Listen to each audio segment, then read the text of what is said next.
আপনি যদি বাস, truck, private car বা এই ধরনের যানবাহন নতুন চালানো শিখে থাকেন বা চালাচ্ছেন, অনেক বিষয় এখনও জানা নেই, এই ভিডিওটি আপনার জন্য। পুরো ভিডিওতে আপনাদের সাথে রয়েছে আমি নাজিম পাটোয়ারি। প্রিয় ভিউয়ার্স, অনেকেই নতুন প্রাইভেট কার বা পিকআপ অথবা বাস, ট্রাক চালানো শিখেছেন। এখন গিয়ার পরিবর্তনের যে রেশিও গাড়ির গতির সাথে, এটা নিয়ে কনফিউশন রয়েছেন। এই ভিডিওটিতে এই বিষয়টি ক্লিয়ার করে দেব। ধরুন আপনি আপনার গাড়িটি পিকআপ হতে পারে, বাস হতে পারে, ট্রাক হতে পারে, প্রাইভেট কার হতে পারে। প্রথম স্টার্ট দেওয়ার পর রান করতেছেন প্রথম নাম্বার গিয়ারে। এই প্রথম নাম্বার গিয়ারে কতটুকু চালানো উচিত বা কত স্পিড পর্যন্ত চালানো উচিত, এটা অনেকের জানার ছিল, প্রশ্ন ছিল। সেক্ষেত্রে আপনি আনুমানিক 20 পর্যন্ত সর্বোচ্চ চালানো উচিত, এর বেশি না।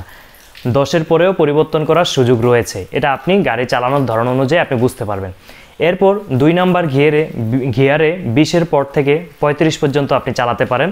এটাও আপনি রাস্তার ধরন এবং সার্বিক পরিস্থিতির উপর নির্ভর করে কম বেশি সামান্য হতে পারে। 3 নাম্বার গিয়ারে 35 থেকে 50 পর্যন্ত, তাও রাস্তা এবং আপনার গাড়ির লোডের উপর নির্ভর করে এটা কম বেশি হতে পারে। 4র্থ নাম্বার গিয়ারে আপনি 50 থেকে 80 পর্যন্ত চালাতে পারেন। এই ফর্মুলাটি যদি আপনি ব্যবহার করেন কি সুবিধা, আর না ব্যবহার করলে, না ফলো করলে কি অসুবিধা, সেটাও আমি বলছি। এরপর 5 নাম্বার গিয়ার যদি আপনার গাড়ির সর্বশেষ টপ গিয়ার হয়ে থাকে, সেক্ষেত্রে 80-র পরে আপনি 5 নাম্বার গিয়ারে ফেলতে পারেন অথবা 80-র আগেও ফেলতে পারেন। এটা নির্ভর করবে আপনার রাস্তা এবং সামগ্রিক বিষয়ের উপর। আপনি যখন 5 নাম্বার গিয়ারে চলে যাবেন, 5 নাম্বার গিয়ার থেকে আপনার গাড়ির টপ স্পিড, এটা 100 হতে পারে, 200 হতে পারে বা 250 হতে পারে। ওই টপ স্পিড পর্যন্ত আপনি 5 নাম্বার গিয়ারে চলে যেতে পারবেন যদি আপনার গাড়ির টপ স্পিড সেটা হয়ে থাকে। এই পদ্ধতি অবলম্বন করে আপনি গিয়ার পরিবর্তন বা গাড়ি স্লো করার ক্ষেত্রেও গিয়ার সেই রেশিও অনুযায়ী কমিয়ে ফেলতে পারেন। এবার আসি, ধরুন আপনি 1 নাম্বার গিয়ারে 20 না চালিয়ে 30 চালালেন, 2 নাম্বার গিয়ারে 35 পর্যন্ত না চালিয়ে 70 চালিয়ে ফেললেন, চালাতে পারবেন।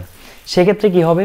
প্রথমত মাইলেজ নষ্ট হয়ে যাবে, প্রচুর তেল খরচ হবে, গাড়িটি কিন্তু ওই আপনার গতিতে চলবে। 2, সাউন্ড বেড়ে যাবে, প্রচুর সাউন্ড হবে আপনি যদি গিয়ার কমিয়ে অনেক জোরে চালান।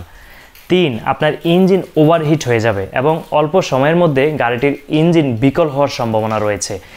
এবং আরেকটি সমস্যা হচ্ছে, আপনি যখন দ্রুত গতিতে 80-তে চালাবেন, তখন হঠাৎ যদি গাড়ি আপনি 2 নাম্বার গিয়ারে এসে রেখে দেন, চালাতে থাকেন, তখন কিন্তু গাড়ি জোরে ঝাঁকুনি মারবে। এই সমস্যাগুলোর মাধ্যমে কিন্তু আপনি গাড়ির নিয়ন্ত্রণ হারিয়ে ফেলতে পারেন এবং এর ফলে কিন্তু বড় ধরনের দুর্ঘটনা ঘটতে পারে, এমনকি আপনার গাড়ির ইঞ্জিন বিকল হয়ে যেতে পারে। তাই আপনি যখন গাড়ি পরিচালনা করবেন, গাড়ি চালাবেন, অবশ্যই গাড়ির গতির সাথে গিয়ার পরিবর্তন করতে হবে। 1, 2 গাড়ির যে গিয়ারগুলো রয়েছে এগুলোতে শক্তি বেশি কিন্তু গতি কম। আবার 3, 4, 5 এগুলোতে ধারাবাহিকভাবে শক্তি কমে যায় কিন্তু গতি বেড়ে যায়। তো আবার আপনি যদি থামানো একটি গাড়ি 4 নাম্বারে দিয়ে গতি উঠাতে চান, সেক্ষেত্রে উঠবে না, তখন আপনার শক্তির প্রয়োজন, চলে যেতে হবে 1 নাম্বারে। 1 নাম্বার থেকে উঠে আপনাকে নিয়ম অনুযায়ী গতি বাড়াতে হবে। গাড়ি সংক্রান্ত বিভিন্ন ইনফরমেটিভ ভিডিও আমাদের এই চ্যানেলে কিন্তু নিয়মিত আপলোড করা হয়ে থাকে। এছাড়াও বিভিন্ন ইনফরমেশন টেকনোলজি নিয়েও কিন্তু আমরা ভিডিও উপস্থাপন করে থাকি। কোন ধরনের ভিডিও আপনার সবচেয়ে বেশি পছন্দ এবং প্রয়োজনীয়, সে বিষয়ে অবশ্যই আমাদের ভিডিওর কমেন্ট বক্সে কমেন্ট করে জানাতে পারেন অথবা আমাদেরকে SMS করেও জানাতে পারেন আপনি কোন বিষয়ে জানতে আগ্রহী। এই ধরনের নিত্য নতুন তথ্যবহুল ভিডিও কিন্তু আমরা নিয়মিত পাবলিশ করে থাকি। আমাদের সাথেই থাকবেন।